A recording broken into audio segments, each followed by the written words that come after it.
Tá começando o Tá Esperando o Quê? O podcast que conecta ideias, pessoas e oportunidades para transformar conhecimento em negócio, carreira e crescimento. Eu sou o Leandro Mendonça, host desse podcast, e hoje temos como tema o seguinte: o seu carro vale mais do que a sua família? Afinal, é um tema provocativo, mas necessário. Muita gente protege o carro, protege o iPhone, protege a casa, mas evita falar sobre proteção financeira de quem mais importa. E para falar sobre esse tema hoje, eu recebo Pedro Rissa. Pedro tem 41 anos, é casado com a Janaína e pai da Catarina e do Gael, formado em Direito e advoga desde 2008. Tem especializações em Direito e Processo do Trabalho e também Direito Imobiliário. Mas há cerca de 3 anos, ele decidiu seguir um novo caminho e se tornou sócio proprietário da Catel Corretora de Seguros, onde se especializou em planejamento sucessório e financeiro por meio de seguro de vida. Esse trabalho já rendeu a ele reconhecimento, premiações de seguradoras especializadas em vida e previdência. Pedro, seja muito bem-vindo ao Tá Esperando o Quê? Obrigado, Leandro. Vamos lá, bora bater um papo. Bora, pra gente começar, a gente tá aqui no Curtiça Vinhos, que é o local dessa temporada, e não podemos deixar de brindar Bora. um vinho, bebendo não, estudando sempre, como Exato. diz nosso digníssimo sommelier Rafael Martins. Acabei de ver, legal a taça, hein?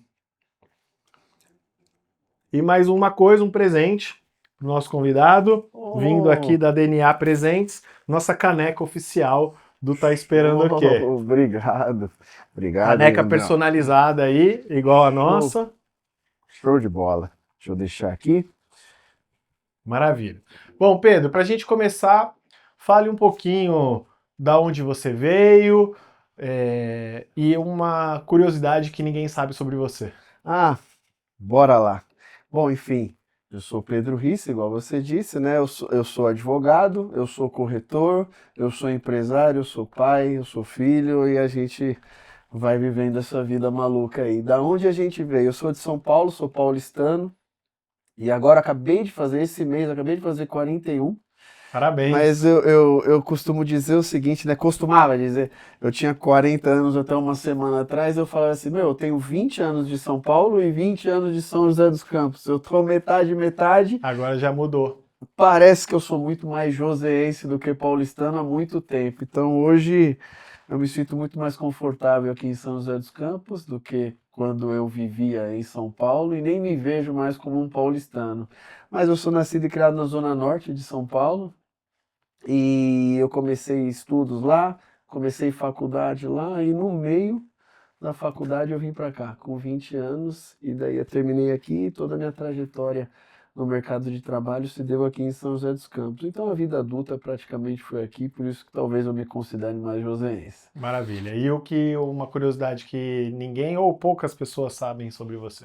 O que você sabe e que a maioria das pessoas sabe, eu gosto de esportes, eu gosto bastante de futebol, de outros esportes, estou sempre engajado nessas coisas, sou sócio de um clube onde eu sou membro de uma comissão para organizar campeonato, estou sempre enrolado nos esportes, eu adoro esporte, tanto que a minha primeira cogitação de faculdade foi educação física, acabei no direito.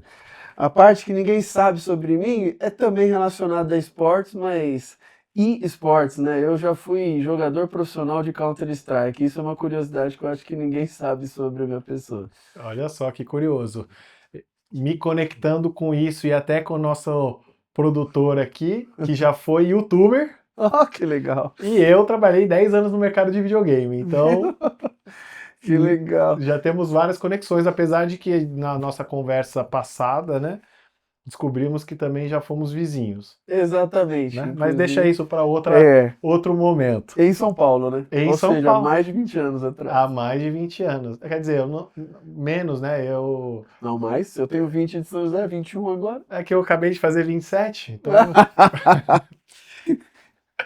Maravilha. Ótimo. Mas vamos lá, Pedro.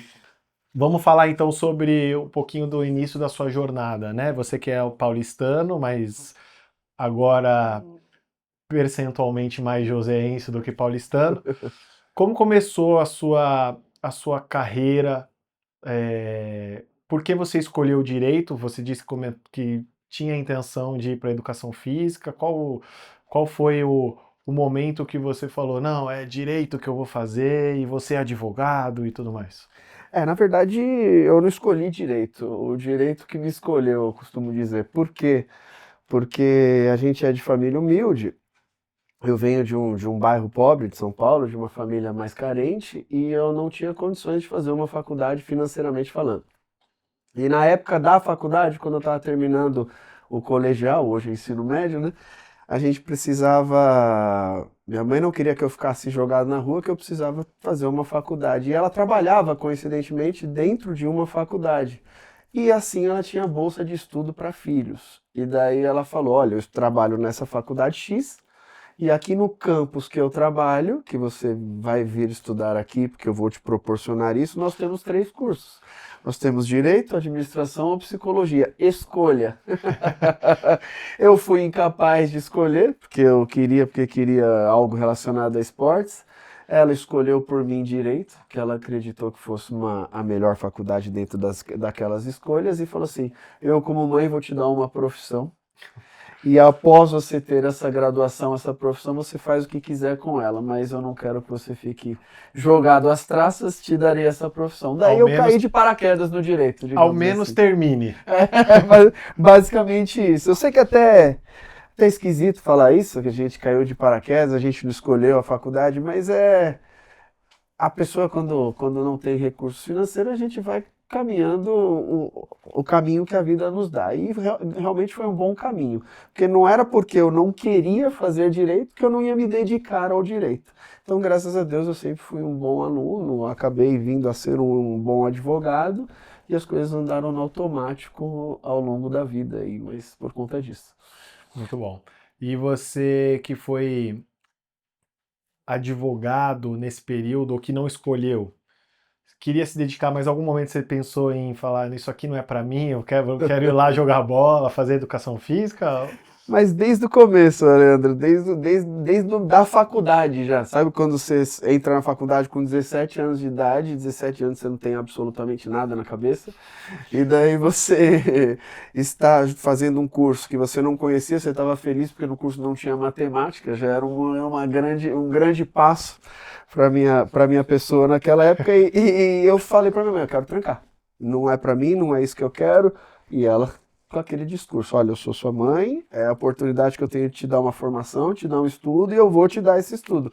Depois que você terminar, se você não quiser exercer, faça o que você quiser, mas enquanto você morar comigo, você vai cursar essa faculdade. E eu cursei. Aí você fugiu de casa. Eu cursei. Não era de todo ruim também, né?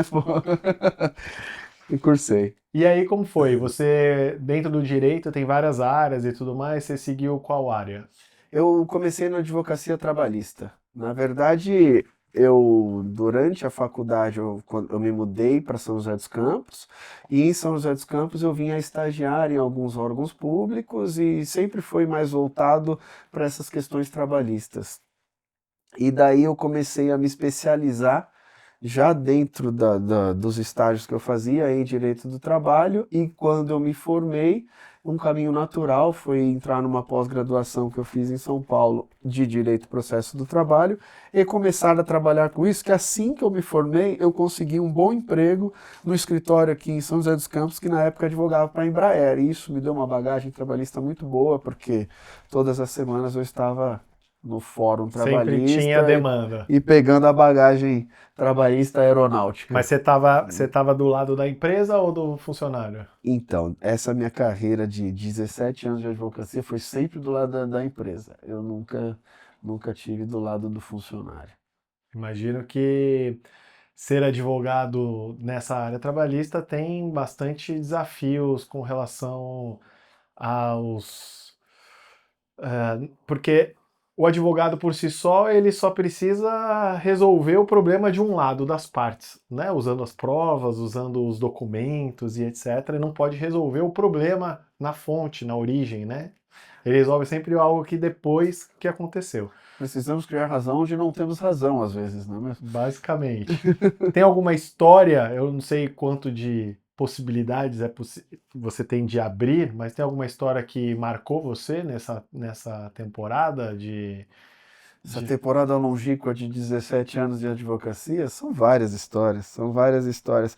Mas as que mais marcam, na verdade, não são as trabalhistas, né? Porque acaba muito sendo corriqueiro dia a dia, a briga empregado-empregador, relação empresarial, acordo, terceirização, acordo, juiz? sentença, recurso, sustentação oral, audiência, isso daí a gente... E o trabalho consultivo, a gente não tem boas histórias. Mas existem boas histórias que a gente tem de direito, que a gente acaba, depois em determinado momento da minha carreira, eu fiz outra especialização, eu trabalhei bastante em direito imobiliário. E dentro do direito imobiliário eu abracei algumas causas sucessórias. Então, a gente vê muita história triste em questão de inventário e também histórias muito desgastantes dentro do direito de família, que eu sempre quis correr, mas às vezes aparecia, que de divórcio e tudo mais. Então, histórias que marcam, que marcou para mim, na verdade, foi uma causa que a gente viu uma família ser destruída por conta De inventário. de inventário, de sucessão mal feita.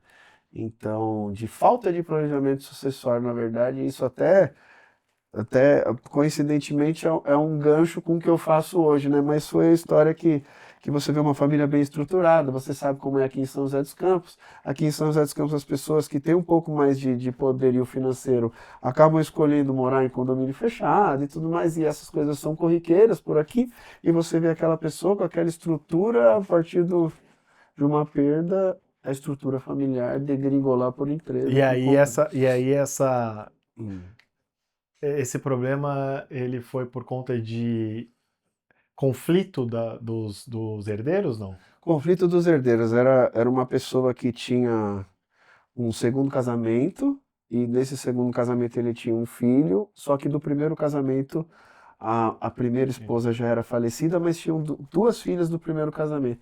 E gerou-se um conflito entre essas duas filhas com esse Com as filho novas. e a atual viúva ex-esposa, né? E eles brigam até hoje, na verdade. Eu não atuo mais na causa, mas você vê um patrimônio parado, sendo desgastado e sofrendo as intempéries do tempo, fora as multas, fora os juros, fora a perda de dinheiro que isso tudo causou. E por exemplo, tem casa dentro de condomínio fechado que hoje está podre. Mal assombrado. Mais de 20 anos sem resolver um inventário.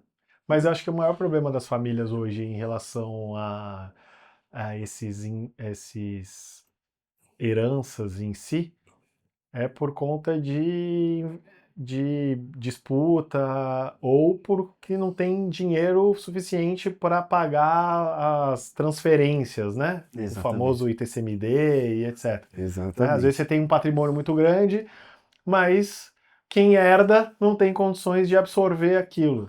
Exatamente, porque não teve esse planejamento para esse momento e a pessoa não sabe a que fica, que para ela herdar, antes ela paga, depois ela herda, né? Então, é uma E, falta de cuidado que acaba. e aí, pegando essa história que te marcou, foi isso que fez você seguir para um outro caminho? O que que fez você falar, eu preciso ajudar essas pessoas para elas não sofrerem em processos de inventário? Então, nobre, né? Seria nobre se eu tivesse pensado nisso, mas nem Não foi pensei também. nisso. Na verdade, quando eu resolvi largar o direito, foi por uma decisão tanto racional quanto emocional. Porque eu sabia racionalmente que eu não conseguiria, né? Eu não quero advogar, fazer isso pro resto da minha vida. E emocionalmente eu já estava desgastado, eu estava beirando uma depressão, e daí o ápice de tudo foi que eu cheguei lá atrás, né? 4 anos, lá na saída da pandemia, né? No finalzinho de 21, e falei para minha esposa: é o seguinte, eu não aguento mais trabalhar com isso.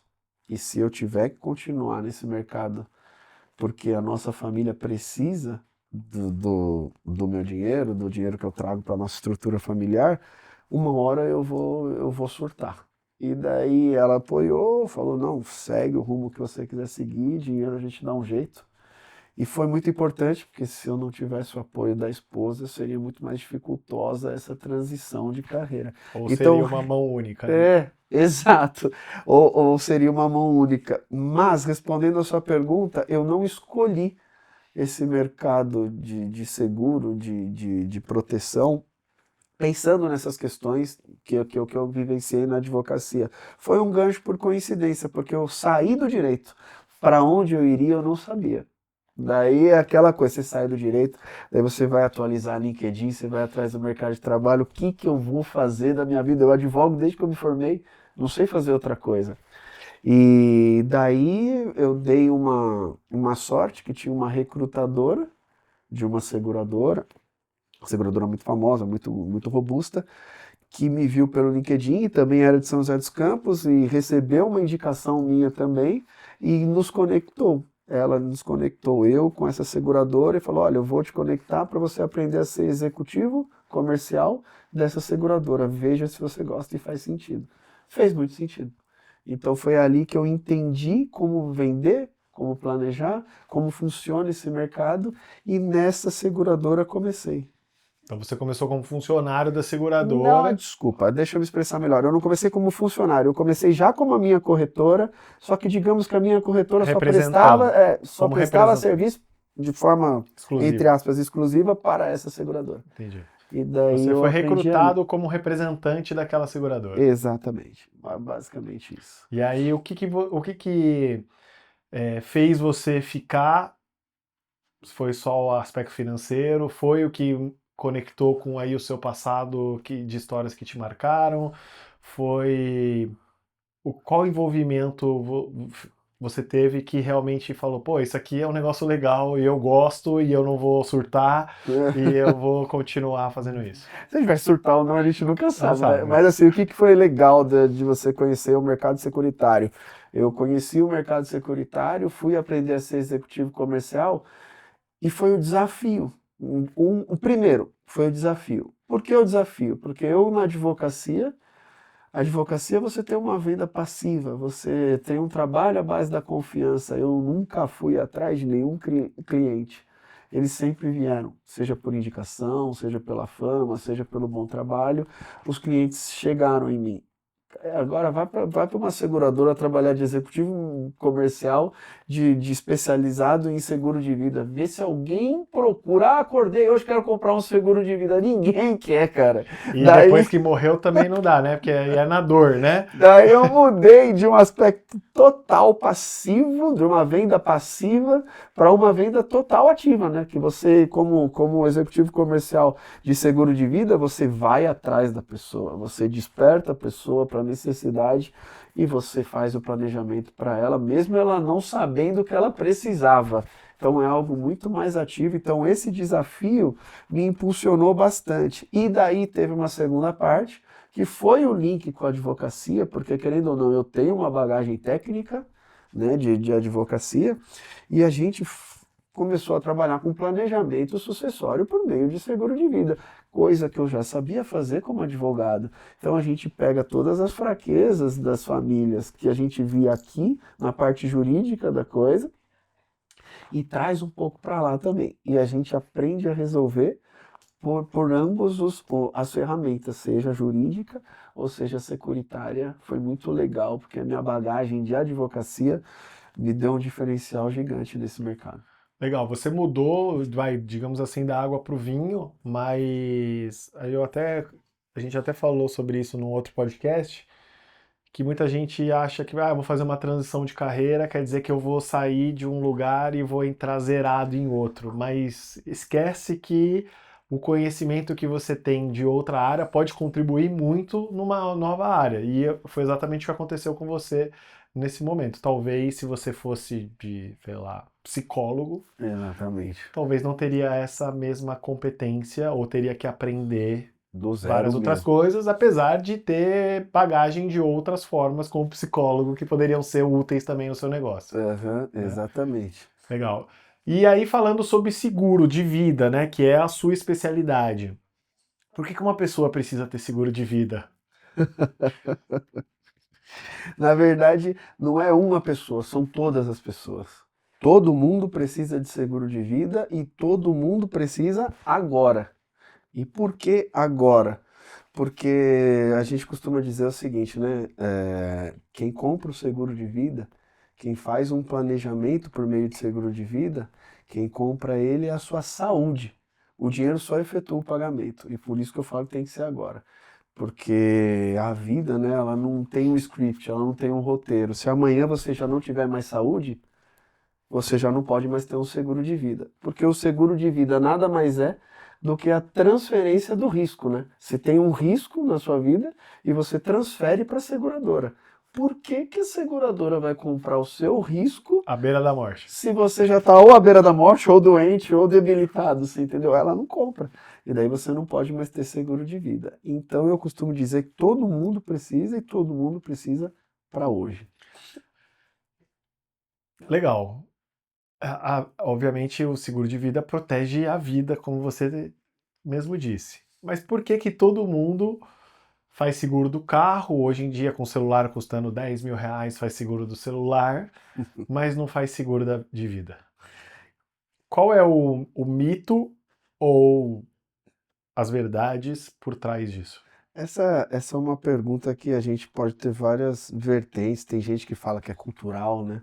Que o brasileiro não tem a cultura de outros países de primeiro mundo, que tem essa cultura da proteção por meio de seguro de vida.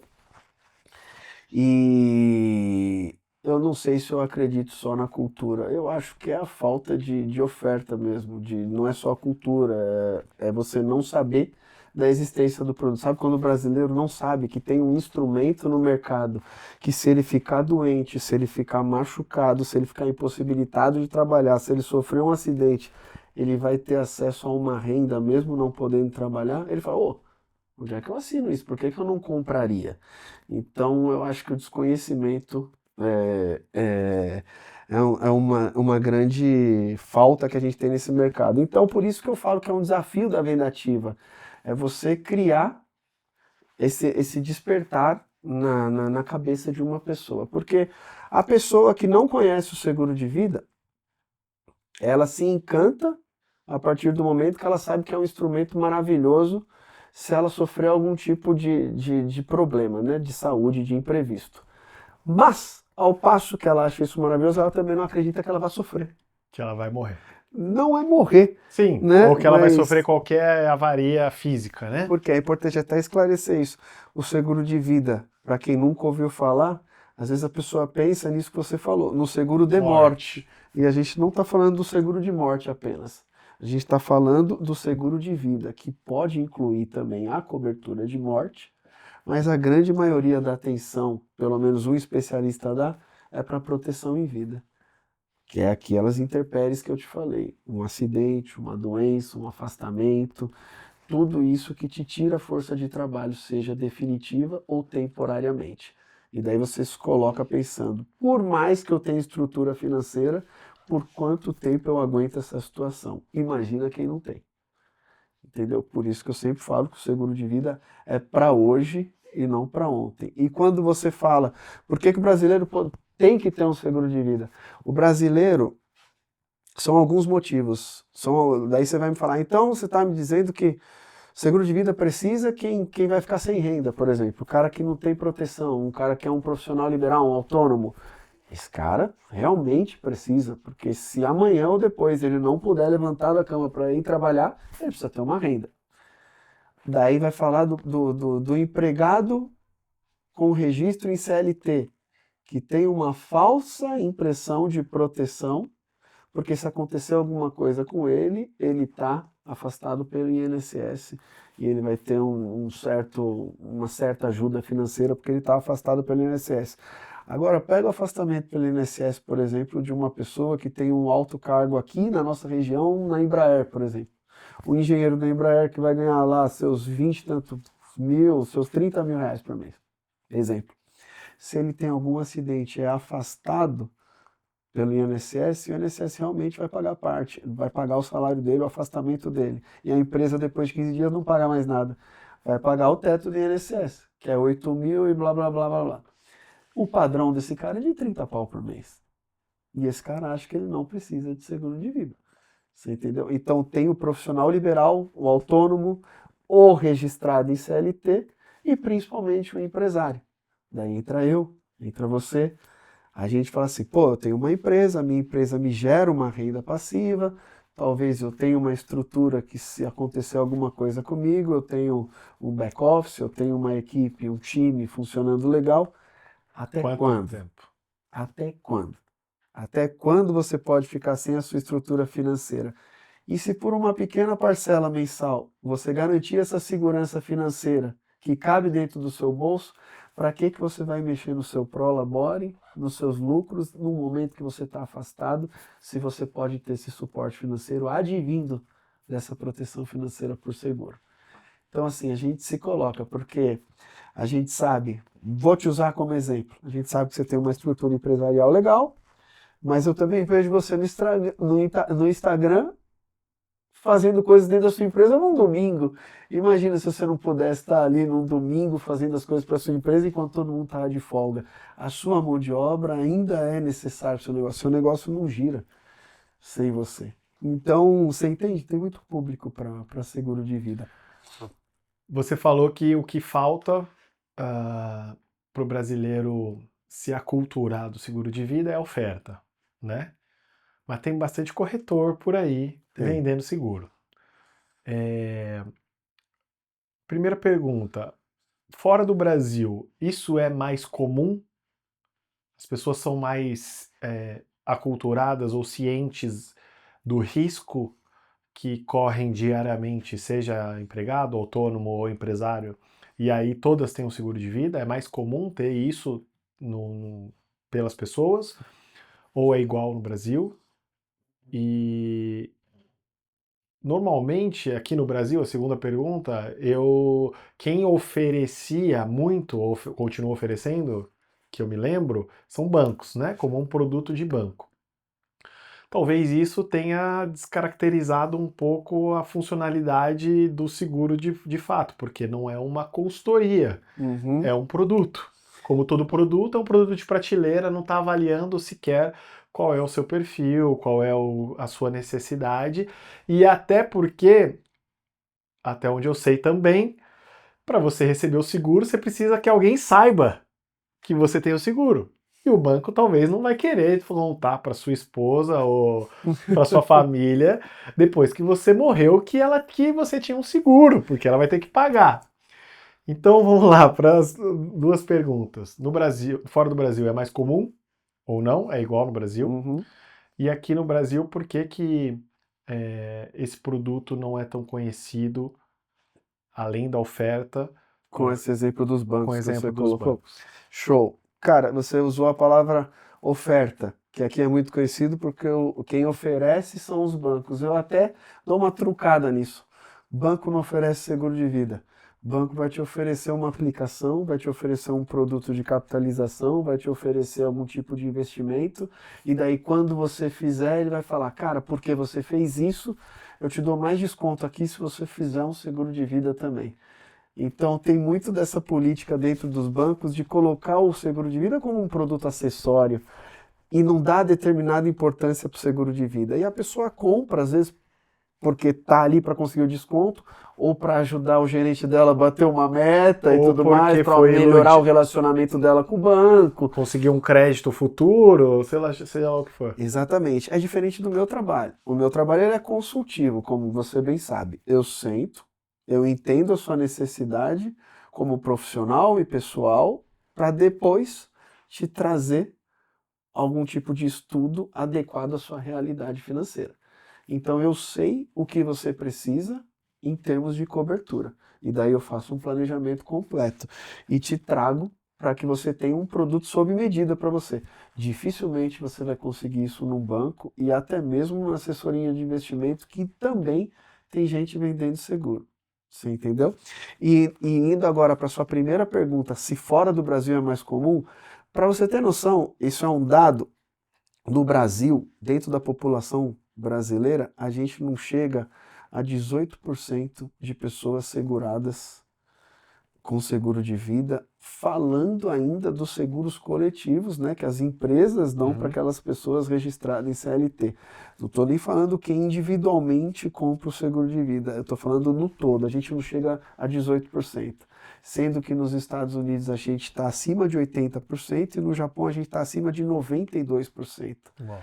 E por que isso é muito importante lá fora, nos países de primeiro mundo? Primeiro, eles têm essa cultura do seguro de vida pela proteção, que é o que a gente está batendo muito aqui na tecla, e outra, pela cultura financeira mesmo, porque se você for ver o seguro de vida, ele não é um instrumento apenas de proteção, ele é um instrumento de planejamento financeiro.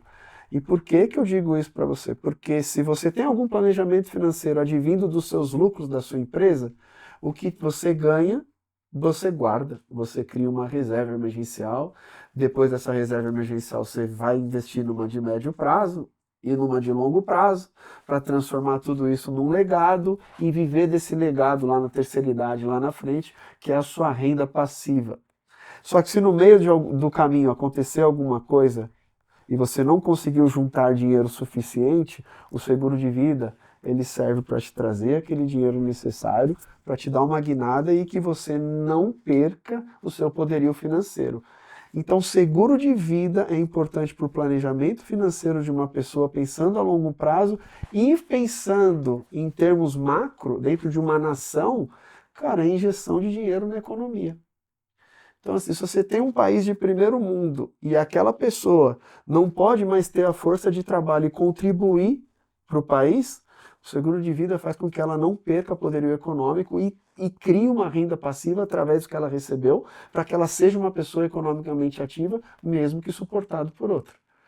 Então ali você injeta dinheiro na economia do país através de seguro de vida. Então todo país de primeiro mundo tem essa questão do seguro de vida muito entranhada dentro de um planejamento financeiro, algo que a gente não tem aqui. Aqui, se a gente tem esse tipo de imprevisto, um acidente, uma doença, e a gente não tem a proteção financeira, a gente vai depender de outro alguém.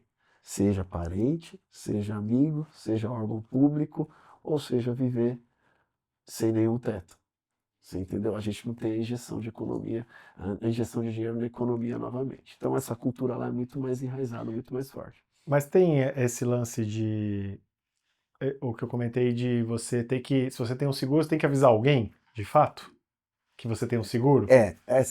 Tanto que agora está tudo muito digital, né? Então eu gosto de trabalhar com algumas seguradoras e dentro dessas seguradoras a gente cadastra pessoas para que se acontecer alguma coisa elas serem avisadas. Na verdade, sou eu que cuido da vida daquela pessoa. Então, O seu corretor é responsável por você. exatamente. Se ele não morrer antes, né? A partir do momento que eu tenho notícia de um sinistro de um segurado meu, eu tenho o contato de toda a família daquela pessoa, eu tenho o cadastro dos beneficiários, eu entro em contato. E lá, na sua primeira pergunta, linkando quais são as diferenças da advocacia para isso, cara, uma grande diferença da advocacia para isso é o propósito. Agora é o seguinte, agora trabalhando com isso, além de tudo isso que eu já te falei, se você tem um sinistro, literalmente, se você tem um sinistro em vida, é o meu telefone que toca. E sou eu que ligo para sua família e te trago um poderio financeiro, um conforto ali naquele momento mais bosta. Então isso também me traz propósito. Porque você fala assim, pô, as pessoas me perguntam, é legal, você acha legal o sinistro? Eu acho muito legal o sinistro, porque eu consigo trazer um consolo para aquela pessoa no momento mais porcaria da vida dela. E se ela não tivesse o seguro, eu só ia lamentar. Então, esse é o propósito que me traz um pouquinho de leveza no trabalho. Então, qual que é a diferença de um seguro que você comentou, da pessoa contratar um seguro para ela, para a família, para segurar patrimônio, planejamento financeiro, sucessório, etc., e um seguro de vida que vem junto num benefício empresarial?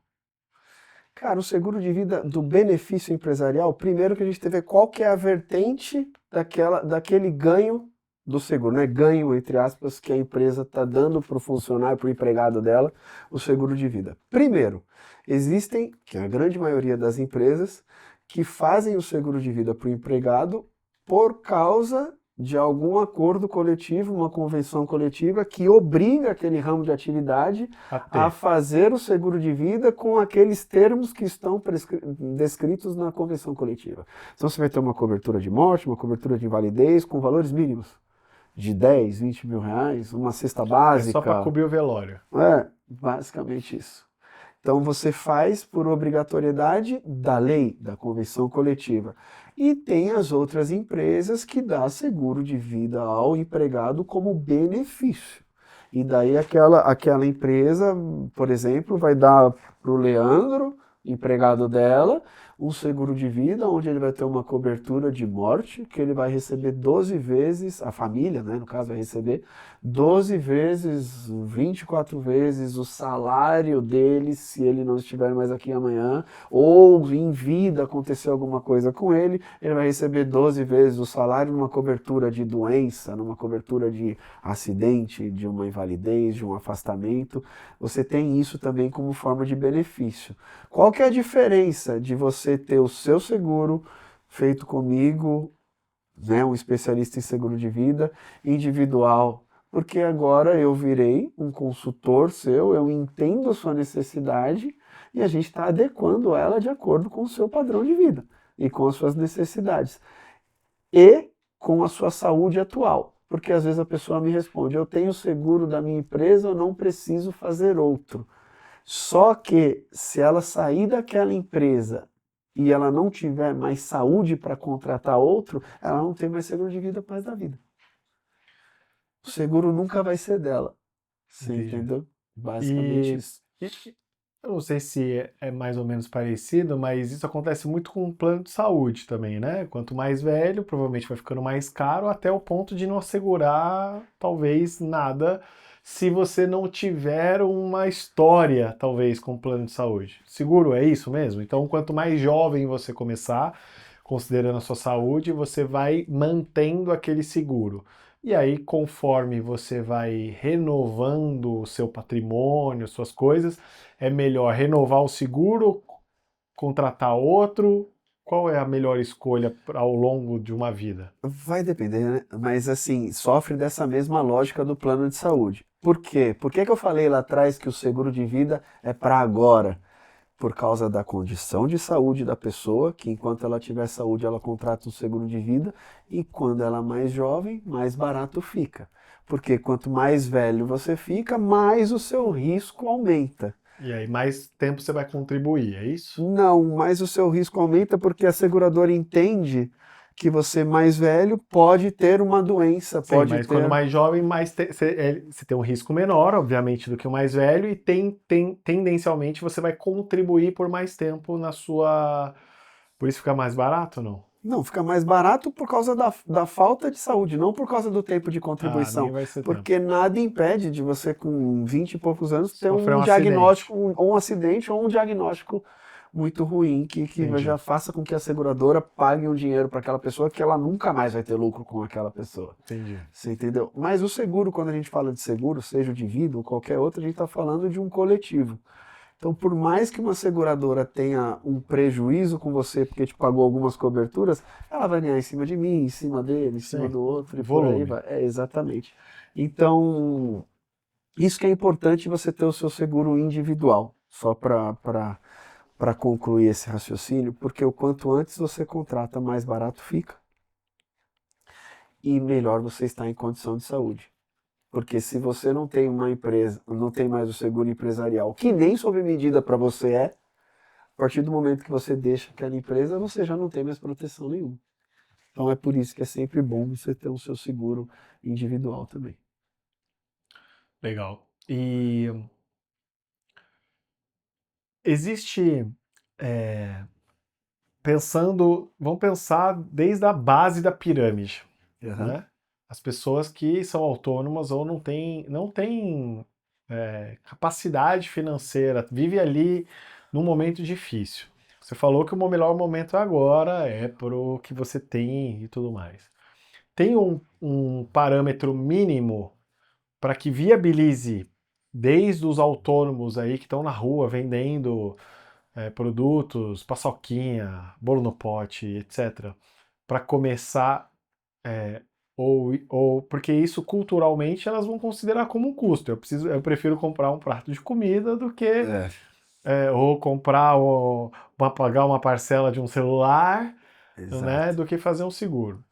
Então existe um parâmetro mínimo para que a pessoa realmente viabilize isso? Tem um seguro mínimo, assim?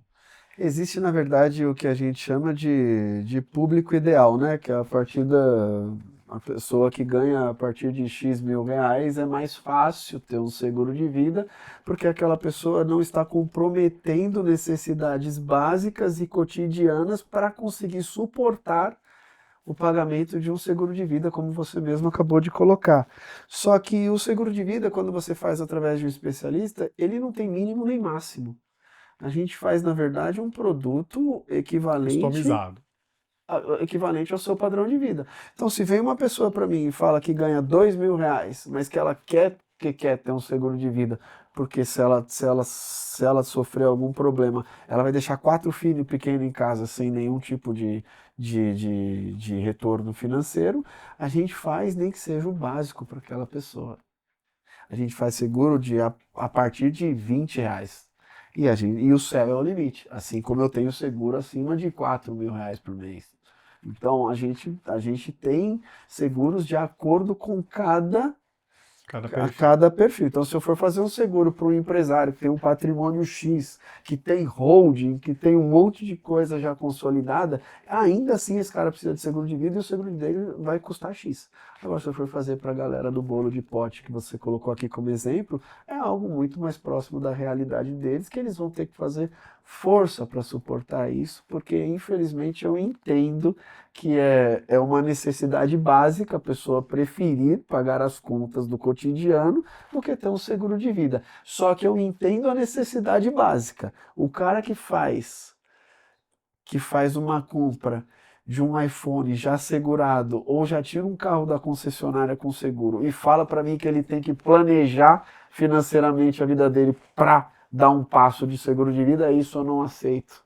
Eu não aceito porque ele está colocando bens materiais à frente das necessidades dele próprio. Às vezes a pessoa não precisa nem ter família. Às vezes é você, Leandro, solteiro, sozinho, beleza. Só que você se sustenta, você tem o seu poderio financeiro, você tem a sua estrutura e seu padrão de vida advindo de você mesmo. Mas se você mesmo não puder arcar com as suas contas, como é que fica a sua situação financeira? Mas o cara não faz conta para tirar o carro da concessionária já com seguro. Para contratar seguro de vida, ele faz. Você falou um ponto até para pessoa que é um indivíduo único, né? Não tem família do ponto de vista de casamento ou filhos, mas se ele sofrer um acidente, alguém vai ter que cuidar dele, né? Exatamente. Então, Seja quem for aquele alguém, aquilo que eu te falei, alguém da família, alguém próximo à família, um órgão do governo, ele vai ficar jogado às traças, são vários cenários. tem alguma história de sinistro que, que foi marcante para você? Ou dentro desse período você ainda está num período bacana de não Nossa, cara, ter grandes eu histórias? tenho 3 anos desse mercado e eu ainda não paguei um sinistro de morte. Um sinistro de morte eu não paguei. Mas eu paguei a semana retrasada um sinistro de acidente. A pessoa caiu de moto na Dutra.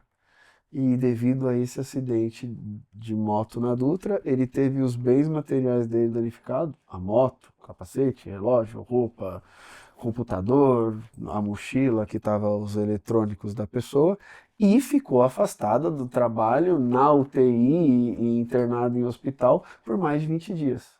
E a pessoa ganha X.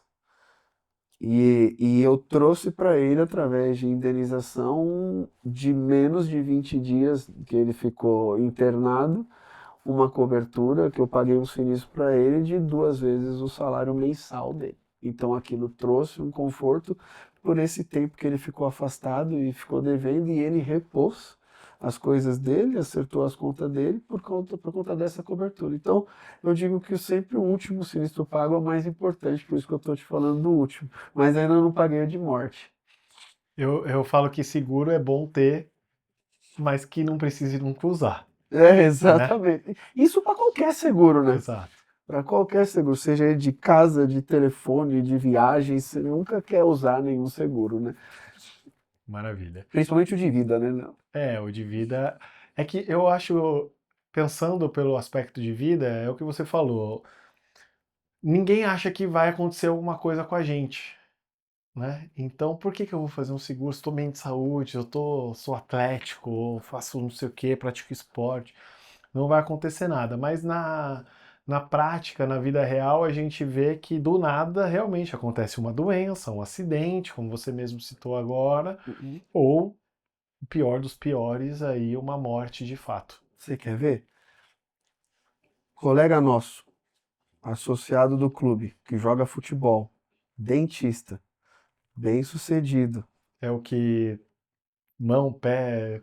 Você soube, né? Daí ele teve um acidente no futebol, uma trombada boba, e na trombada ele ele quebrou o menisco, estourou 2 ligamentos do joelho, um do tornozelo, e na caída no chão ele quebrou o braço.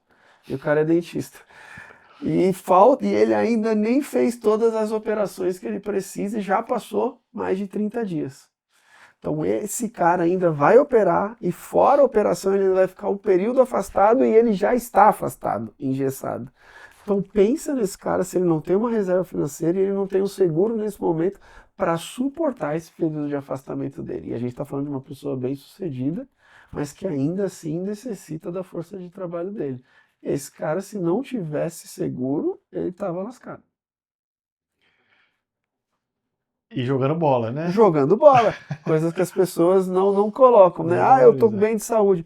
Mas você tem o seu hobby, não tem? Um beach tênis, um futebol, uma bicicleta, qualquer coisa que possa acontecer, ou qualquer intempérie da vida mesmo. Sim. Você não vai comprar pão? A gente está atravessando rua, a gente mora em São José dos Campos, a Dutra. A Dutra a gente pega como se fosse uma avenida, não é nem rodovia mais pra gente. Qual que é o gatilho de você, por exemplo, você citou o cara da moto e tal, o gatilho para você ter uma recompensa do ponto de vista, ou nesse exemplo do dentista, para suprir uma necessidade de saúde, não de morte, né? Mas de afastamento. É igual ao INSS, é 15 dias, é menos tempo. Qual é o gatilho que, assim, até para pessoa que não sabe que ela tem essa possibilidade? Uhum. Porque eu, por exemplo, jogando bola no clube, quebrei o meu pé também. E naquela época você não Eu tinha não tinha seguro. seguro, entendeu?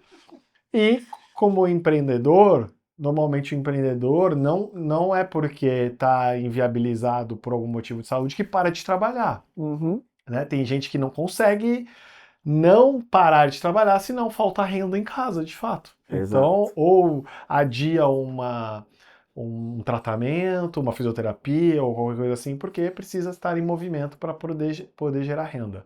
Então, qual que é o gatilho? Assim, para a pessoa não colocar só o seguro de vida como um quesito de morte. Então, assim, aconteceu alguma coisa comigo e eu posso ficar tranquilo que eu vou ter ali uma remuneração paga por um sinistro que aconteceu comigo. Show. Na verdade, é o fato, né? O fato aconteceu, como é que você ajuda essa pessoa? Acho que na verdade, nesse sentido a sua pergunta. Aí cabe a gente a fazer um estudo do que ela precisa, da onde vem a renda dela, quanto é a renda dela, estudar o que ela vai precisar nesse momento de imprevisto e trazer através de coberturas. E daí, quais são essas coberturas? Mas isso já é classificado na contratação, Na certo? contratação. Na contratação. Quais são essas coberturas? As coberturas são diversas. A gente tem hoje, a que o pessoal mais conhece, morte, uma invalidez por acidente e uma doença, né? Mas na verdade uma doença grave, que daí se não for grave você não recebe a indenização. Mas não são só essas três que existem dentro de um seguro de vida. Hoje a gente tem dentro de um seguro de vida uma cobertura de cirurgias. Então vamos usar o caso do dentista de novo. Ele vai precisar passar por 3 cirurgias. Uma no joelho, uma no tornozelo e uma no braço. E essas 3 cirurgias são indenizáveis para ele. E ele tem um capital segurado que vai suprir a necessidade mensal dele advinda dessa cobertura. Além dessa cobertura, a gente pode fazer outra cobertura para ele que chama de área de internação hospitalar. Enquanto ele estiver internado dentro de um hospital, ele está recebendo uma diária equivalente aos ganhos mensais dele pelo tempo de afastamento lá dentro. Ele está sendo suportado financeiramente só por estar lá. E esse dinheiro não é para pagar o hospital. O plano de saúde dele está pagando o hospital. E se ele estiver no SUS, o SUS está suportando a necessidade de saúde dele. Esse dinheiro é para ele fazer o que ele bem entender, ou seja, para cumprir as necessidades da vida. E tem outra cobertura que a gente coloca, que é muito importante, que é uma cobertura de incapacidade temporária, que você não precisa estar necessariamente internado dentro de um hospital, mas enquanto você estiver afastado das suas atividades laborativas, ainda que em casa, você está recebendo esse tipo de cobertura. Então vamos comparar com o INSS. O INSS você tem 15 dias com a empresa suportando o seu afastamento e depois você é afastado pelo INSS e ele suporta esse tempo que você está em casa. Dentro do seguro de vida é a mesma coisa. Você, a partir de 7 ou 10 dias ou 15 dias, dependendo da franquia que você escolher contratar, você vai, a partir depois desse dia, todos os dias que você tiver de atestado em casa, você está recebendo uma diária. Então vamos supor que você ganha 10 mil reais por mês. Então você está recebendo uma diária equivalente que vai dar os seus 10 mil se você precisar ficar 30 dias afastado. E eu estou te falando de 3 coberturas. E essas 3 são cumulativas. Você recebeu 3 coberturas. A que vai pagar o seu dia a dia, a que já pagou o seu, enquanto você estava no hospital, cumulada com essa outra, e a de cirurgia que também cumulou, que é um capital. E por último, por exemplo, a gente pode colocar uma cobertura de fratura óssea. Tem uma cobertura que qualquer osso do corpo que você venha a fraturar, até ligamento, até tendão hoje em dia, se você romper... Devia ter contratado antes, hein? Até ligamento ou tendão, você recebe uma indenização por isso. Então pensa, você colaborar, por exemplo, por R$ 40 por mês numa cobertura de fratura óssea, e se você tiver um acidente e quebrar um braço, por exemplo, pinga 50 mil reais na sua conta. 40 mensal, para ter uma indenização de 50 se você tiver um braço quebrado. Um braço para um dentista é extremamente essencial, certo? Pensa nisso. Vale ou não vale a pena você contribuir dessa forma para você ter acesso a 4 coberturas? Então, respondendo a sua pergunta, nesse caso a gente conseguiria amparar essa pessoa com 4 coberturas, ela teria acesso às 4 coberturas e ela ficaria esse tempo todo afastada, tranquila financeiramente. Realmente a gente só pensa nisso quando vem o problema, né? Quando vem a dor, né? Igual você falou, se eu tivesse seguro na época que eu quebrei meu pé, que eu fiquei, sei lá, um mês em casa, talvez teria algum tipo de conforto monetário ou sustentação nesse caso. Mas você disse no começo que além da cultura e a falta de oferta, que o brasileiro não tem o hábito, né? Não tem isso como rotineiro dentro da sua da sua vida, como acontece com o celular agora e como com o carro. Talvez, eu acredito, né, que pessoas de um patamar financeiro para cima já tratam isso como um próprio investimento, né, até por uma questão de planejamento sucessório, né?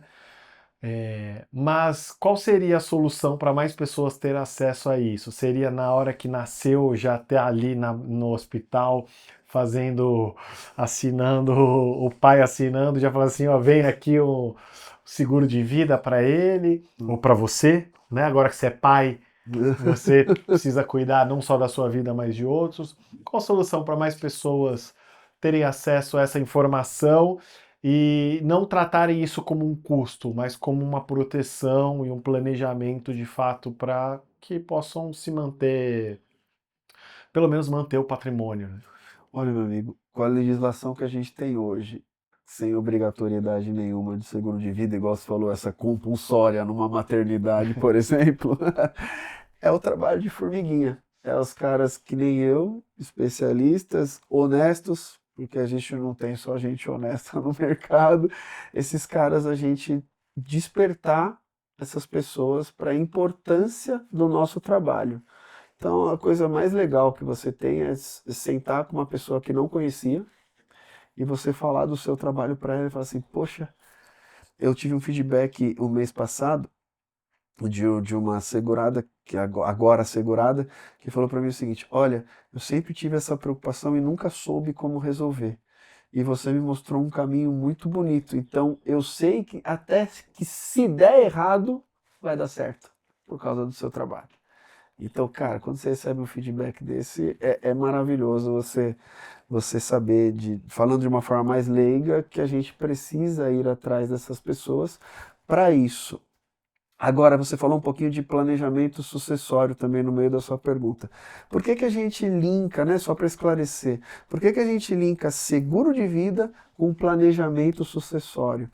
Porque hoje o seguro de vida para fins de morte, por exemplo, se a pessoa que tem o seguro de vida vier a falecer, o dinheiro que vai para a família dela advindo desse capital segurado, ele não tem tributo em cima dele, o leão não vai comer nenhum pedaço dele, ele não responde a nenhuma dívida daquela pessoa, então ele é impenhorável e esse dinheiro entra limpo para os familiares. Então, por que que é legal você fazer um planejamento sucessório com seguro de vida? Porque a gente entende, por exemplo, o Leandro e sabe que o Leandro tem um patrimônio. O Leandro tem 3 casas, 2 carros, eu vou te dar Amém. uma enriquecida maravilhosa Vai aqui. lá, Você tem 3 casas, 2 carros, profetiza. 3 empresas, e na hora que a sua mulher e seus filhos vão herdar tudo isso, ela vai ver o tamanho do buraco do inventário, a liquidez que ela precisa para quitar o ITCMD, que é o Imposto Causa Mortes, para pagar os honorários advocatícios desse inventário e também para pagar as custas judiciais ou de cartórios. Então a conta que a gente faz, Leandro, em cima do patrimônio da pessoa é entender mais ou menos de 11 a 15% ela precisa ter líquido para conseguir herdar aquilo. Então, a gente levando esse dinheiro líquido para ela, ela consegue herdar aquilo sem maiores complicações. Mas aí essa herança não, né? Esse seguro, esse dinheiro impenhorável e líquido, é, ele, ele seria o dinheiro usado para poder pagar todos esses tributos para herdar o patrimônio, ou o seguro também cobre esse tipo de imposto? Não, o seguro a gente faz da seguinte forma: eu sento com você e falo, olha, para fins de planejamento sucessório, com base no patrimônio que você possui hoje, você precisa de X mil reais, X milhões de reais, por exemplo. Entendi. É para manter o patrimônio, para poder passar para sua família herdar. Entendi. Sem nenhum tipo de conforto, sem nenhum dinheiro a mais do seguro de vida que vai vir para eles fazerem o que eles bem entenderem. Agora, se você quiser, além de planejamento sucessório efetuado, se quiser deixar um conforto para sua família, não, eu quero deixar 500 mil para um filho, 500 mil para o outro, vai, um apartamentinho para cada um, e quero deixar mais 1 milhão para minha esposa, quero deixar um pouco de conforto para entender como é que vai ser a vida depois de tudo herdado. Daí você também consegue fazer isso. E existe algum perfil, igual você falou várias vezes, um melhor momento agora. Existe algum momento que é insegurável? Fora tá à beira da morte ou depois de morte? Seguro de vida, a gente está falando de idade de ingresso. Isso. Então, às vezes, você tem uma pessoa que tem 70 e poucos anos de idade e a gente já não consegue mais colocar ela dentro de nenhuma seguradora, mesmo ela tendo saúde, mesmo ela não tendo nenhuma doença. Porque, às vezes, a idade de ingresso dela nenhuma seguradora aceita, ou, mesmo aceitando, aquele seguro vai ficar praticamente impagável se ela não tiver uma estrutura financeira muito robusta para pagar aquilo por mês, porque quanto mais velho você fica, mais caro fica. Mas aí existe algum Então, assim, a linha de corte é 70 anos ou é mais? Não, depende da seguradora. São várias Mas seguradoras. mais ou Tem menos. seguradora. Cara, a partir dos 65 já Já começa é difícil. a dar uma bela complicada. E aí existe a possibilidade já nesse período de fazer um seguro para cobertura, pelo menos de velório, cobertura de morte mesmo, para não ter as despesas oriundas de uma morte. Consegue, Que mas aí a saúde não importa nesse caso. consegue. Assim, essas coberturas de planos de assistências funerárias, por exemplo, para não deixar nenhuma despesa, né? Isso. A gente consegue fazer, mas uma estratégia que eu uso muito, que é para não onerar muito aquele plano para aquela pessoa, é, por exemplo, o seu pai me procura, com 70 e poucos anos de idade, falando assim, olha, tô com medo, vamos fazer isso daqui, para ele ficar caro. Mas eu consigo fazer para o Leandro uma Com cobertura cobertura de para ele. assistência funerária que cobre falecimento de pais e sogros. Então a gente consegue fazer isso também. Então a gente usa de várias estratégias para conseguir Ter atender a essa cobertura. necessidade. Muito Exatamente. bom, porque isso, de fato, às vezes a pessoa chegou numa idade que agora ela tem o conforto financeiro ou nunca pensou nisso, e aí ela não quer deixar esse custo para a família, mas ela já passou da hora, né? Exatamente, Então, exatamente. tudo tem uma solução. Tudo, tudo. Às vezes não, né? Por exemplo, vai me chegar uma pessoa com mais de 90, daí eu não consigo fazer absolutamente nada para essa pessoa. Ainda não temos no Mas mercado nem com os uma filhos, os seguradora para netos, cima de 90 anos. A gente tem algum tipo de assistência. mas e com os filhos, netos? Daí, Aí a gente aí consegue. dá para A gente colocar consegue. uma coberturazinha. Você quer uma curiosidade? Sabia que no Brasil a gente não pode fazer seguro de vida para menor de idade? Não pode? A gente faz seguro de vida, mas com a cobertura de doenças graves. Então, se aquela criança tiver alguma doença, o pai vai ter uma restituição financeira para conseguir, eventualmente, pagar um tratamento e cuidar daquelas dificuldades. Mas uma cobertura de morte para menor de idade a gente não consegue fazer. É proibido no Brasil. Mas o pai consegue cobrir alguma coisa do filho, igual você comentou, do pai para sogros e Em relação dos filhos para os a pais? funeral, essas despesas, Não, algumas funeral outras. a gente consegue. E tudo que o pai fizer, na verdade, é para o filho, né? Mas se o filho tiver É alguma isso. necessidade, daí Não. não, só a cobertura de doença grave mesmo. Não tem como. Mas aí tem que ser nomeado ao menor, ou não? Não entendi isso. Por exemplo, se eu faço um seguro de vida, a minha cobertura é tão específica para mim em relação à minha família. Uhum. Para os meus filhos, não cabe nada. Fazer seguro Se de vida eles no nome deles, para eles. Não, eu digo, se no meu nome eles têm alguma cobertura, como se acontecer alguma coisa com eles, não, aí eu tenho que fazer no nome deles. É, no nome deles. É Entendi. só doença, exatamente. É sempre, seguro de vida a gente sempre vai estar falando de pessoalidade. É sempre para aquela pessoa. Não é extensível. Não, não é. Eu não Só esses consigo casos fazer funerários que você comentou. exatamente. Entendeu? Entendi. Por isso que a gente faz planejamento. E por isso que o planejamento sucessório, por exemplo, para a pessoa casada, é importante que a gente faça Dos dois. para os dois. Porque o patrimônio é de ambos, dependendo do regime de casamento. Então, às vezes, a pessoa é um arrimo de família, é um empresário, estamos falando do Leandro, o Leandro tem o seguro de vida, mas a esposa dele não tem. Só que se ela vier a faltar, você vai precisar arcar com a parte dela no inventário também. E ela não tinha uma cobertura para deixar para você, e você vai ter que descapitalizar para pagar isso tudo para poder dar o que você já tem. Entendeu? Entendi. Tem plano de Basicamente saúde é isso. em casal? Plano de saúde não, seguro de vida em casal? Não? Muito bom. E algum recado que você gostaria de dar para quem nunca pensou em ter um seguro de saúde, um seguro de vida, para quem nunca pensou em ter um seguro de vida ou que agora sabe de todas as vantagens de ter, a segurança que tem para deixar para a família, para manter patrimônio, para ter uma renda, né? Isso. Manda um recado aí, olha para a câmera, manda um recado para. Acho que assim, só para a gente fechar de vez, a gente deu bastante informação para a pessoa que não conhecia nada entender mais ou menos como é que funciona um seguro de vida. E agora eu vou falar tanto para o leigo quanto para quem já tem seguro de vida e já conhece esse mercado. Seguro de vida, a gente tem 3 formas de utilização dele, eu costumo dizer. A gente tem a proteção de renda, para você se proteger se algum imprevisto acontecer. A gente tem o planejamento sucessório, que a gente falou bastante. E a gente também tem a sucessão empresarial.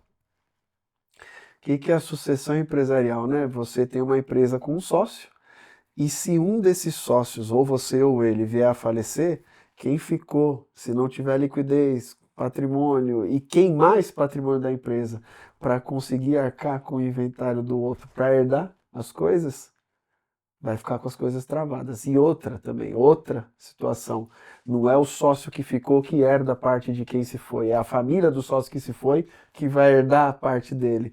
Então o sócio que ficou vai ser dono de um todo, mas só vai ter 50%.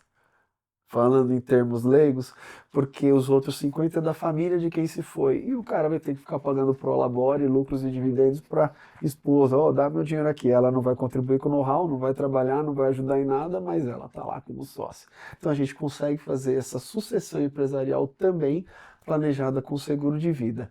E agora, falando para quem já tem o seguro de vida tem várias modalidades, né? A gente tem aquele seguro de vida vitalício, aqueles que tem os famosos resgate, né? Que na verdade eles são vitalícios, mas se você vier a cancelar, você resgata uma parte do seu dinheiro. Cara, várias armadilhas nesses seguros aí. Então eu falo agora para quem já tem, né? Para quem não conhece, tiver algum interesse de aprofundar nesse assunto, eu estou à disposição. E para quem já tem, se você quiser que a gente analise com mais carinho, com mais profundidade o produto, o planejamento que você tem para dizer que está adequado ou se não está adequado, por favor, eu não tenho rabo preso com nenhuma seguradora, a gente não trabalha para uma só, a gente procura o que é de melhor no mercado. É importante que eu diga isso, porque tem muitos corretores, muitos consultores que fazem o que eu faço, mas eles têm vínculo com uma seguradora. Você ter vínculo com uma seguradora é ruim,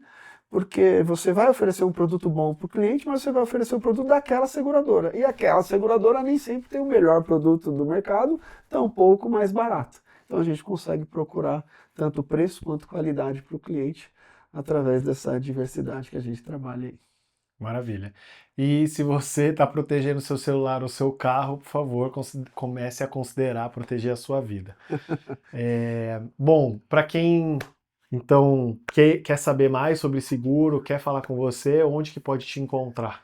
Por favor, me procura no Instagram. O meu Instagram, ele é pessoal, eu trabalho como consultor e tenho a minha vida pessoal, que é o Pedro Rica, que meu nome é Pedro Rissa, com C cedilha, mas no Instagram é Pedro Rica 85, e eu estou à disposição para daí de lá a gente marcar um encontro, marcar uma conversa e daí a gente aprofundar essa conversa. Maravilha. E para você que acompanha a gente, pode acompanhar nas redes sociais também, no Tá Esperando o Quê podcast, ou eu, Leandro, o Lê Mendonca. Pedrão, valeu, obrigado pela sua presença. Obrigado. Ótimo saber sobre proteção familiar, patrimônio empresarial, e assegure a sua vida para não reclamar depois, certo? Valeu, gente, obrigado e até o próximo. Até.